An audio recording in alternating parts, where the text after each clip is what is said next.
Assalamualaikum, saya akan membincangkan nombor 12. Rajah 12.1 menunjukkan jeti Pulau Indah untuk meletakkan bot mereka. Apakah jenis gelombang bagi gelombang air laut? Sebelum tu kita recall balik. Gelombang dia ada dua jenis. Yang pertama, gelombang melintang.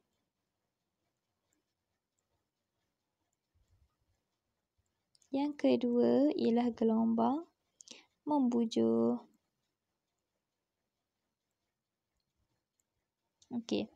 Gelombang melintang ni, pergerakan zarah medium dia ni berserenjang dengan arah perampatan gelombang. Dia berserenjang. Dengan arah perampatan gelombang. Contohnya ialah gelombang air, gelombang cahaya. Kalau membujur ni pula, contohnya ialah gelombang bunyi. Jadi jawapan A ialah gelombang melintang. Sebab air kan, kawasan air laut. B. Terangkan ciri-ciri yang sesuai untuk membina jeti baru. Kita boleh dapat jawapan dengan melihat kepada lokasi. Kita mahu bina di mana? Kita tengok di sini. Ini di kawasan Tanjung. Di sini di kawasan Teluk.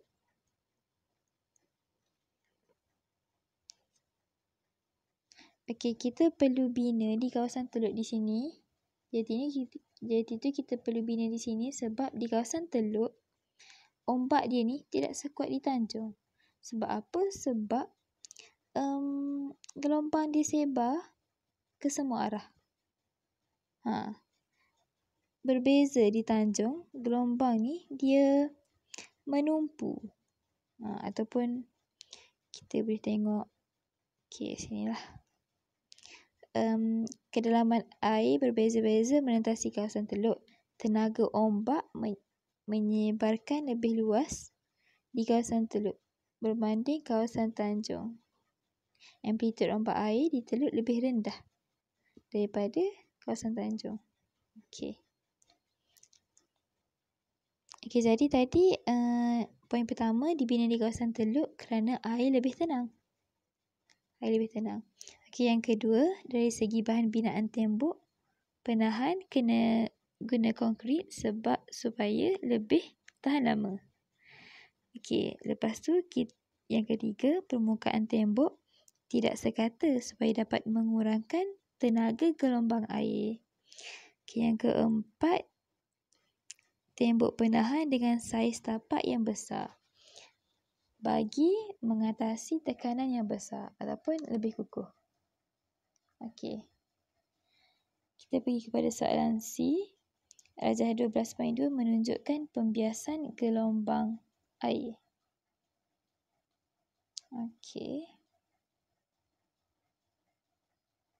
Mana? Sini. Kita tengok sini, kawasan dalam ke kawasan cetek. Kawasan dalam ke kawasan cetek.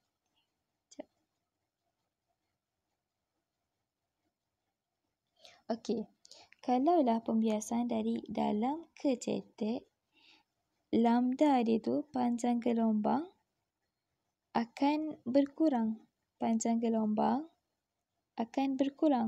Sama juga dengan laju akan berkurang.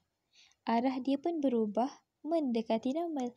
Tetapi di sini sempadan dia ni lurus. Jadi kita boleh terus lukis. Mari kita lukis sama-sama ya. Nak lukis tu pastikan panjang gelombang ni lebih dekat lah. Lebih dekat. Sebab panjang gelombang dia tu kan berkurang kalau dari dalam ke cetek.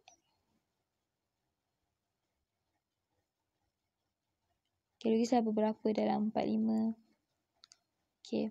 Nak lukis pastikan panjang gelombang setiap yang dilukis ni sama. Lepas tu pastikan ada perbezaan antara sebelum dan selepas. Maksudnya panjang gelombang dia tu kena berkurang. Okey. Nombor 1 dah siap. Nombor 2, jika laju gelombang air dalam kawasan dalam 30 meter per saat, hitung frekuensi. Hitung frekuensi gelombang air sebelum masuk ke kawasan cetek. Jadi kita kena guna V dia ni 30 meter per saat. Jadi nak sebelum masuk kawasan cetek. Okey, formula V sama dengan F lambda.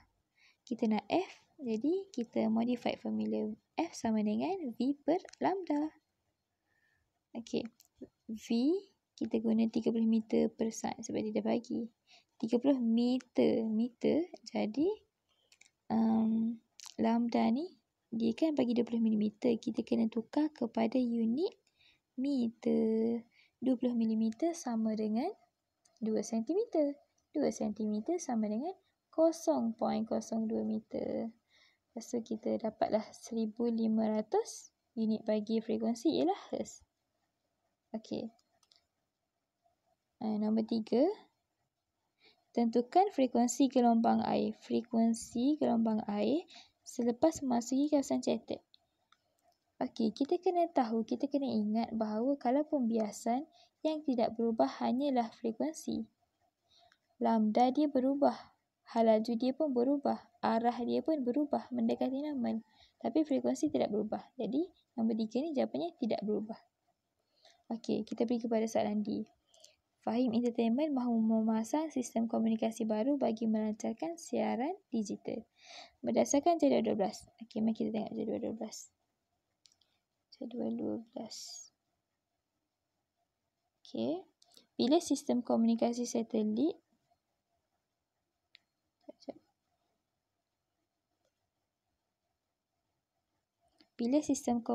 satelit yang terbaik. Okey, kita tengok. Kalau X, dia guna gelombang mikro. Gelombang mikro ni untuk mengesan sesuatu objek. Lepas tu gelombang mikro ni juga boleh membawa maklumat yang banyak. Okey, lepas tu Y ni gelombang radio. Biasanya kita guna untuk radio, untuk televisyen. Jadi, kita tak nak lah Y ni. X ni, kita nak X ni lah. Kita perlu pilih. Tapi kita kena tengok yang lain dulu. Okey, inframerah ni kita guna untuk untuk alat kawalan jauh biasanya. Kalau ultra umpu ni untuk kesan wang palsu biasanya. Contohnya lah. Okey, frekuensi gelombang ni kita perlu frekuensi yang tinggi untuk supaya tenaga yang tinggi.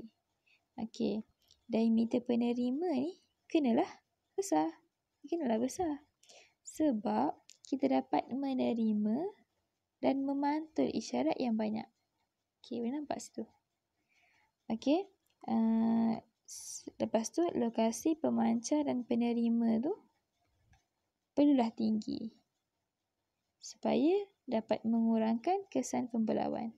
Okey, ni baru dapat 8 markah. 1, 2, 3, 4, 5, 6, 7, 8. Markah ke-9, kita perlu nyatakan saya pilih jenis sistem X. Saya pilih jenis sistem X kerana kita kena salin semula ciri yang kita ambil atas ni kerana menggunakan gelombang mikro, berfrekuensi tinggi, diameter penerima yang besar, lokasi pemancar dan penerima yang tinggi. Dapatlah komplit 10 markah. Setakat itu sahaja daripada saya. Terima kasih.